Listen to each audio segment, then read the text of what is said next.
Good morning friends, कैसे हैं आप सब।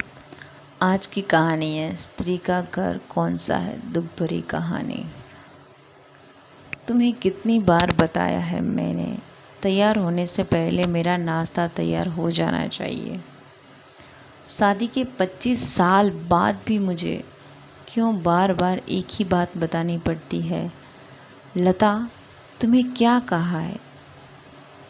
तुम तो आराम से घर पर रहोगी, मुझे काम पर जाना पड़ता है। तुम हो कि हमेशा बेवकूफ़ों जैसी हरकतें करती हो। अगर तुम यह जानबूझकर करती हो तो याद रखना, मुझसे बुरा कोई नहीं होगा। आज भी प्रशांत का पारा चढ़ा हुआ था। इन कटु शब्दों में अपना गुस्सा उतारते हुए, गीला तौलिया कुर्सी पर फेंकते हुए प्रशांत गुस्से से लता की तरफ देखने लगा। लता के लिए प्रशांत का यह बेवजह का गुस्सा कोई नई बात नहीं थी। वह महीने में 3-4 बार ऐसे ही लता पर बरस पड़ता था। पहले पहले लता उसका विरोध किया करती थी, लेकिन जब कई सालों तक प्रशांत ने कोई बदलाव नहीं दिखा तो लता ने खुद को ही बदल दिया। अब प्रशांत के कुछ भी कहने से लता को कोई फर्क नहीं पड़ता था। प्रशांत की हर बात को चुपचाप सिर नीचे झुकाए सुन लेती थी। शादी के 5 साल तक लता ने पूरी कोशिश की थी कि प्रशांत को बदला जाए, लेकिन फालतू का गुस्सा करना और बाद में लता को भला बुरा कहना यहाँ मानो जैसे आपकी आदत बन गई थी। कोई भी वाद विवाद होता तो प्रशांत सीधा लता को बोल देता, अगर मैं तुम्हें अच्छा नहीं लगता तो क्यों नहीं चली जाती अपने मायके, क्यों रहती हो मेरे साथ। इतना सब कुछ होने के बावजूद लता प्रशांत के साथ रहती थी, क्योंकि उसे अपनी बेटी की फिक्र थी। और वहाँ जाती भी तो कहाँ, अपने बूढ़े हो चुके बाप को इस उम्र में परेशान करना वहाँ नहीं चाहती थी। समाज और लोग क्या कहेंगे, यह भी तो उसे देखना था। वह इतनी पढ़ी लिखी भी तो नहीं थी कि खुद जाकर कोई नौकरी कर सके और अपना और अपनी बेटी का पालन पोषण कर सके। लता को अब अपनी फिक्र नहीं थी, उसको फिक्र थी तो बस अपनी शादी लायक हो रही बेटी की। लता नहीं चाहती थी कि पति पत्नी के झगड़ों की वजह से काव्या डिस्टर्ब हो।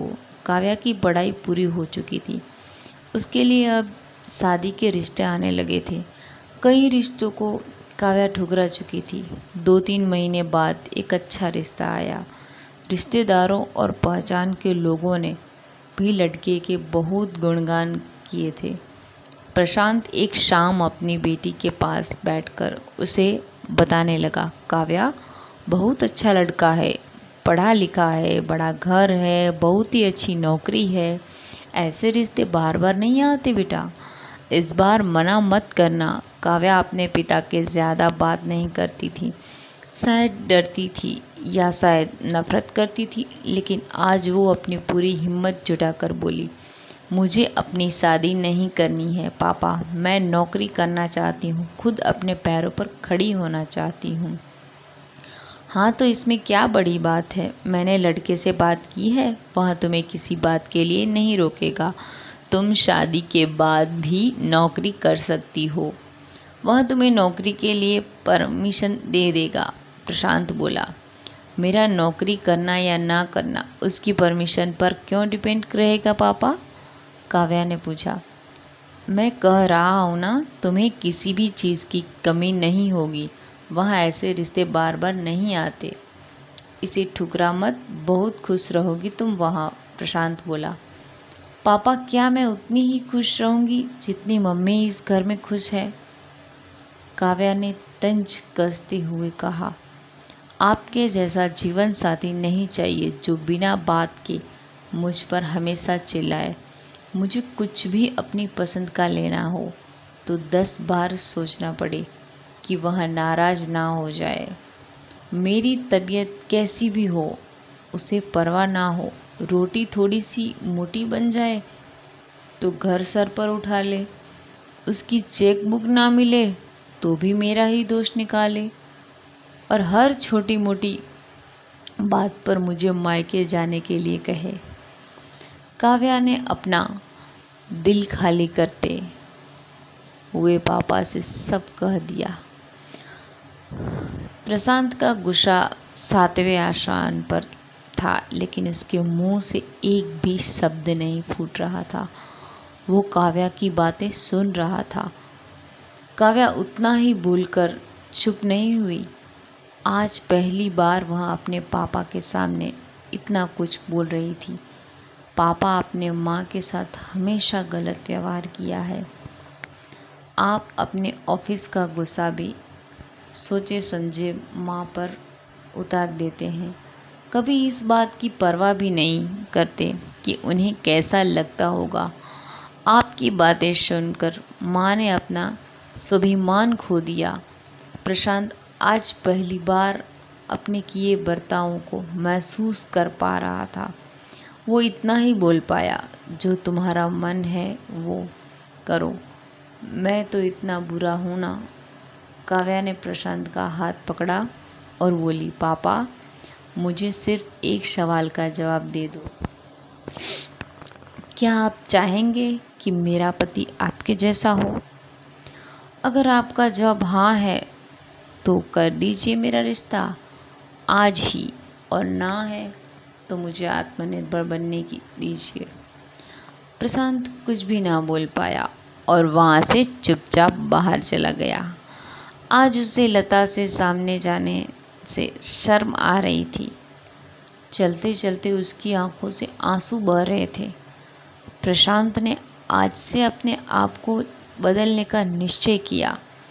अगले दिन से लता ने अपने पति के काफ़ी बदलाव देखा। वह सोचने लगी कि जो हिम्मत काव्या ने दिखाई है, वह हिम्मत अगर मैंने पहले ही दिखा दी होती तो शायद आज परिस्थिति कुछ और ही होती। अब काव्या पढ़ लिख कर अच्छी नौकरी करने लगी थी और 3 साल बाद उसके लिए एक अच्छा रिश्ता आया।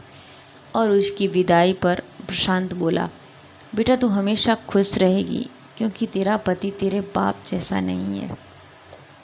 प्रशांत की यह बात सुनकर लता और काव्या की आंखों से आंसू बहने लगे। दोस्तों, हमारे समाज में औरतों को भले ही देवी का दर्जा दिया जाता है, लेकिन वह स्वतंत्रता नहीं दी जाती जो उन्हें देनी चाहिए। उन्हें बचपन से ही बताया जाता है कि वह पराया धन है। स्कूल से आने में देर हो जाए तो पिटाई मिलती है। मोबाइल पर बातें करते हुए दिख जाए या लड़की से झांकते हुए दिख जाए तो शक किया जाता है। माँ बाप का घर तुम्हारा नहीं है, पति का घर ही तुम्हारा घर है। जीवन भर यह बातें बता बता कर उन्हें ससुराल भेज दिया जाता है और एक दिन उसकी छोटे मोटे झगड़े में ससुराल वालों से उन्हें सुनना पड़ता है कि इस घर को छोड़ दो और मायके चली जाओ। अब आप ही बताओ दोस्तों, ऐसी स्त्रियों का सच्चा घर कौन सा है? आखिरकार वह किस घर को अपना कहे? कैसी लगी ये मेरी कहानी? अच्छी लगी तो मुझे और भी बोलना। अब कौन से टॉपिक पे आप चाहेंगे कहानी, और सब्सक्राइब करें मेरा चैनल, ताकि जब भी कोई वीडियो लेके आऊँ तो मेरी पहली वीडियो आपके पास पहुँच जाए।